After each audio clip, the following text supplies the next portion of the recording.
এটা হচ্ছে 5 গিয়ারের মধ্যে সবচেয়ে পাওয়ারফুল একটা বাইক। হ্যাঁ, তো কিছু কিছু ছাপরি মনে করে এটা 6 গিয়ারের 1000 সিসির একটা বাইক।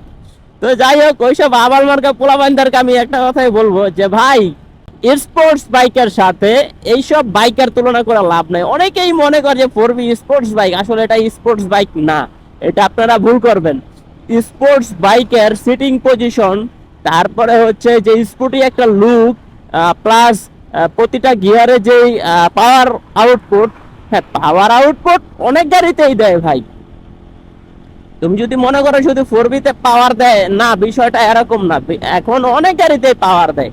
হ্যাঁ, তবে 4Bর রেডি পিকারটা, রেডি রেসপন্সটা একটু বেশি। কারণ হচ্ছে এটাও তোমরা বলতে পারবে না কেন এটা রেডি রেসপন্স বেশি। ঠিক আছে, তো তোমাদের সাথে চিল্লায়া আমার লাভ নাই, কারণ এটাই লাভ নাই। মূর্খের সাথে তর্ক করতে নাই, এটা বিষয়টা। কথাটা যে বুঝবে সে কখনো মূর্খদের সাথে তর্ক করবে না। আরে ভাই, তোরা 4B কদিন ধরে চালাস বেটা? 4B গাড়ি তৈরি করি আমরা, আর তোরা মনে করলি আইসা আমি যদি একটা কমেন্ট করি কোনো জায়গায়, দেখি যে না 4B মানে R15 এর আর হচ্ছে GSX-R গনাই ধরতেছে না, ওই জায়গায় যদি একটা কমেন্ট করে দেই, পোলাবেন আমার চিল্লাবিল্লা করে ধরে। আরে বেটা, তোরা 2 দিনের শিশু, 2 দিন ধরে চালাস 4B বেটা।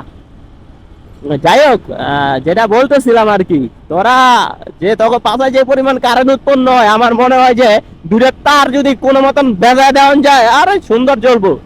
এই তাও মনে করলে ওই যে 1000 ওয়াটের যে বাল্বগুলো আছে না, ওই যে কি বলে, এই যাই হোক, ওই যে 300 ফিটে যেটা আমি কাজ করছিল, ওই সময় কিন্তু 1000 ওয়াটের বাল্ব ওরা ইউজ করছিল, বুঝছস? তো ওই লাইটের দুটো তার যদি কোনো মতন তোকে পাশার মধ্যে লাগা দেওয়া যায়, আমার মনে হয় ঠিক 100-100 জ্বলে যাবো। কারণ তোকে পাশায় হেভি কারেন্ট উৎপন্ন হয় রে ভাই 4B আলাগো। মাঝে মাঝে ভাই কিছু অটো আলা, তারপর রিক্সা আলাগো কারেন্ট পাশার মধ্যে এরকম কারেন্ট উৎপন্ন হয়।